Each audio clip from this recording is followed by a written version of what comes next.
கண்ணியமான சகோதரர்களே, வட்டி பல விதங்களிலே இன்று தலைவிரித்தாடுகிற காலம்.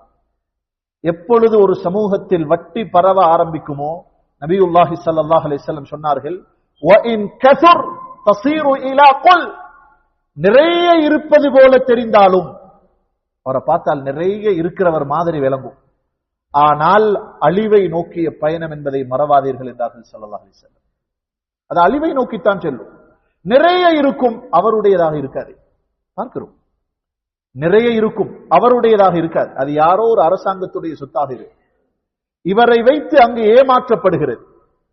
எதுவரை இந்த உம்மத்தில், உலகத்தில், உம்மத்தை விடுவோம், உலகத்தில் வட்டி இல்லாத ஒரு காலம் இருந்ததோ அது வரைக்கும் பொருளாதாரம் எழுச்சியை நோக்கி சென்றது. உலக வரலாற்றை படித்து பாருங்களேன், பொருளாதார வரலாறு இருக்கிறது. 1920 இஸ்லாமிய உலகின் முழு இஸ்லாமிய நாடுகளுடைய கேந்திர ஸ்தலமாக டர்க்கி, துருக்கி இருந்தது.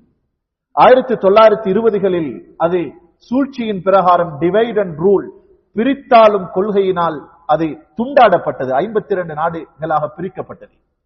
அன்று 1920க்கு முன்னர் இஸ்லாமிய உலகத்தில் கடன் வாங்கிய மேற்கத்திய நாடுகள் 1929களில் வெறுமனே ஒரு 10 வருஷம் தாண்டியது.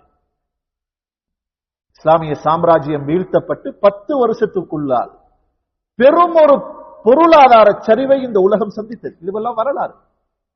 இதனுடைய பின்னணியை அன்றைய பொருளாதார வல்லுநர்கள், ஆய்வாளர்கள் எழுதுவார்கள். வேறொன்றுமல்ல, வட்டி அதிகரித்தமை.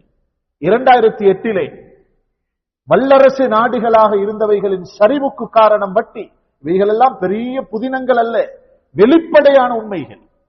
கண்ணியமானவர்களே, அஹ்வஃபு ஆயத்தின் ஃபில் குர்ஆன், இமாம் அபூ ஹனீஃபா சொல்லுவார்கள் ரஹிமஹுல்லாஹ், பரிசுத்தமான குர்ஆனில் 6200 சொச்ச வசனங்கள் இருக்கின்றன.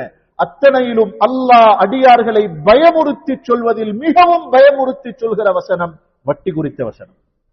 அல்லாஹ் சொன்னான், வத்தகுன் நார் அல்லதி உஇத்தத் லில் காஃபிரீன், வட்டி எடுப்பவர்களே, கொடுப்பவர்களே, காஃபிர்களுக்கு தயாரித்து வைக்கப்பட்டிருக்கிற நரகத்தை பயந்து கொள்ளுங்கள். வெறுமனே வட்டின்றது கொடுத்ததை விட கூட்டி எடுப்பதற்கு பேர் மட்டுமல்ல. இன்றைக்கு நாமெல்லாம் வட்டின்றதை ஒரு சூரத்தாக, ஒரு நிலையாக பார்க்கிறோம்.